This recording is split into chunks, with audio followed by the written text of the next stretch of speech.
What up, Street Dogs? Eric Kim. All right, some more turbo thoughts. This one is on becoming a street photographer. So, what does it mean to become a street photography, etc.?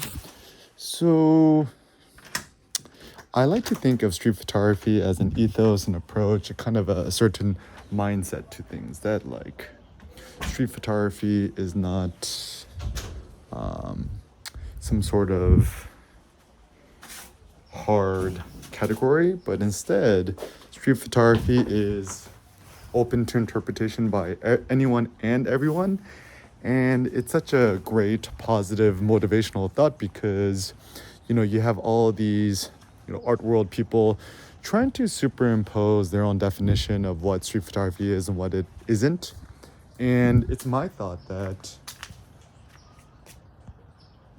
in street photography, we could all thrive together and we could all share our own personal definition of street photography with the world. And why be a street photographer and what's the significance of being a street photographer, etc. My personal thought is it's kind of a mindset, it's kind of a philosophy thing. It's kind of like if you like being out of the house, being out and about in the world, if you disdain sameness, if you want some hungry to look at all the pretty girls and the pretty boys, right?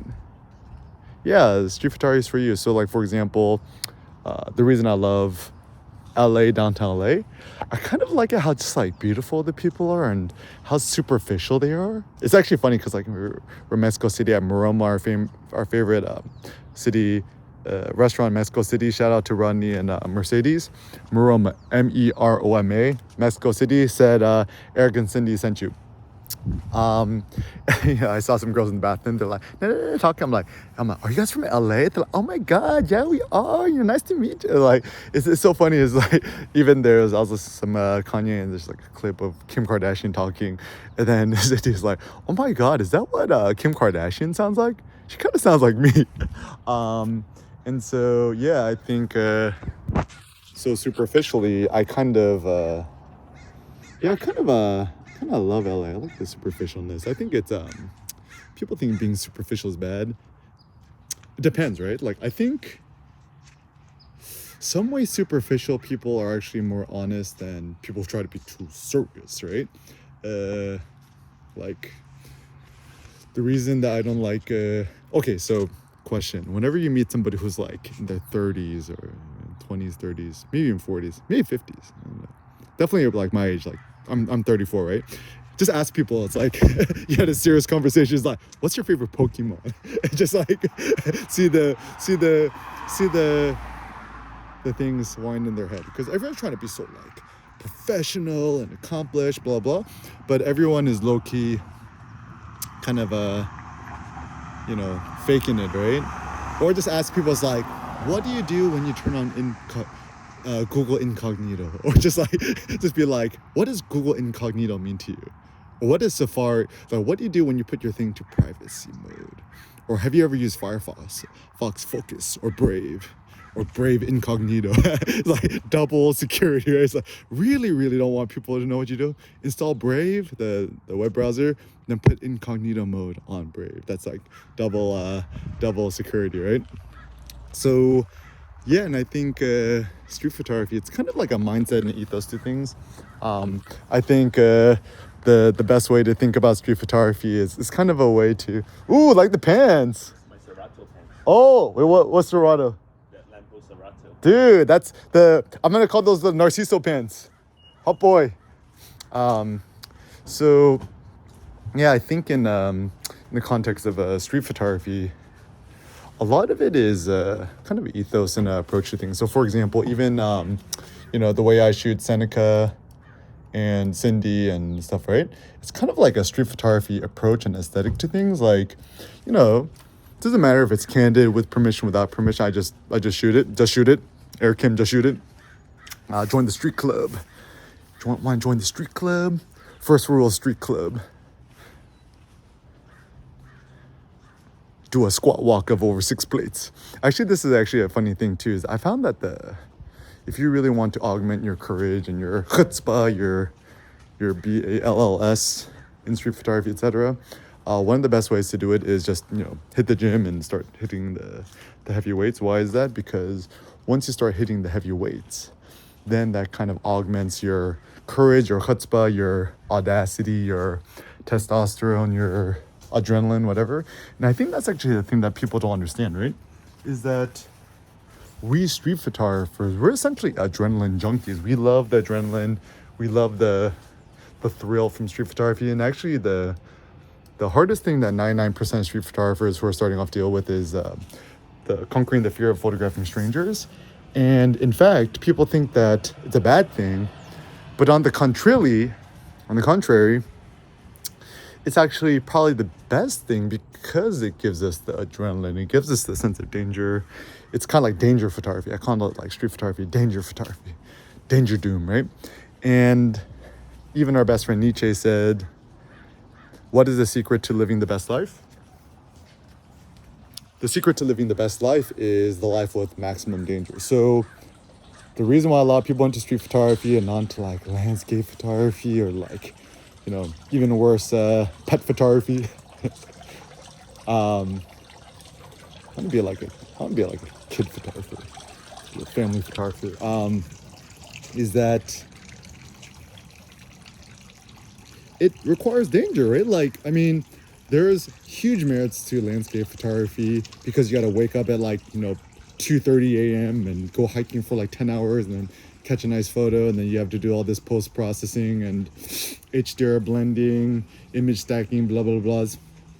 Shout out to my friend Elias, Elias, forget his last name, but, probably one of the best landscape photographers out there. And, he showed kind of the way he could post-process image. I think the gist is you just have to shoot a lot of photos and then have to do some artful blending and stuff like that. But anyways, so, I mean, that requires... it's funny, it's not really courage, right? Unless you're free soloing the side of a mountain and then you photograph something and you put your life at risk, right? But anyways, but it's actually funny because I've actually even found that some people, the social danger or the danger of upsetting somebody is actually worse than the fear of dying, which is actually a very interesting thing. So for example, I've met some people who do war photography or photojournalism, whatever, who are actually putting their real lives at risk. And they say they're terrified of doing street photography because they don't have a real reason to do it, right? If you have a press badge, you're yeah, it kind of gives me the golden ticket, the permission to do these things. But whereas with street photography, there is no external authority figure, right? Whenever people are shooting for, you just be like, oh, I'm just shooting photos for fun. And they're and then people are are you going to upload it online? Something like that. And then the best way is no, it's just for myself. Or actually even better yet, just offer to email people the photos. Oh, what's your email? Or what's your phone number? I'll text it to you. And actually that takes people off guard because if you really were some weirdo or pedophile or whatever, you ain't finna get somebody your phone number, your email, because then the cops know how to find you, right? Anyways, so in the context of street photography, also pro tip, a good vlogging tool is the iPad Pro in the ultra wide mode. I think I'm shooting this 720p 30 FPS, and I'm just holding the iPad with two hands, and I'm actually facing the front facing camera so I don't see the LCD screen, so I'm not distracted by it because that's distracting. But anyways, so in the context of street photography, I think that street photography is kind of more of an ethic approach to life where you kind of like the randomness, you kind of like the chance. And it doesn't matter if it's with permission, without permission. What's most important, I think, in street photography is just have fun. I mean, everyone in street photography is with permission. And then truth be told, all of the people, this is just some insider tip, right? All of the famous street photographers, magnet photographers, blah, blah, blah, I met, blah, blah, blah, everyone is kind of nobody's admirable. Everyone's low-key insecure. Everyone is trying to be, I don't know, everyone's chasing some sort of external legitimacy or art world, and then once you get the art world, and everyone just wants to make a bunch of money, and then you make a bunch of money, and then So there was that, and also, you know, people's always. Oh, this is the thing. You meet all these real successful people. They always like talking smack about other photographers behind their back, and also they're kind of just complaining a lot of time. The thing that I hate is people who either criticize or hate on other people. Like this is actually how you know if you want to people to stay away from. People who are very mean or toxic or saying naysaying or bad things about uh, other people when you're with them. So it's funny because like, you hang out with somebody, right? And then they say all these mean things about somebody else. You're like, ah, yes, but it's not me, right? And then you kind of get in this like, poop throwing party, right? But it's a very negative, toxic type of relationship because then your whole relationship is just about shit talking about other people. It's not about talking about more productive things, right? So just be careful who you keep in your inner circle. Anyways, so with street photography, yeah, just think of it like as a general approach. Like you like to be out and about, and you can shoot street photography in the suburbs, the beach, the park, Joshua Tree, anywhere you go. It's think about street photography as an approach and ethic to life. And if you like going out and about in society making photos, you're a street photographer.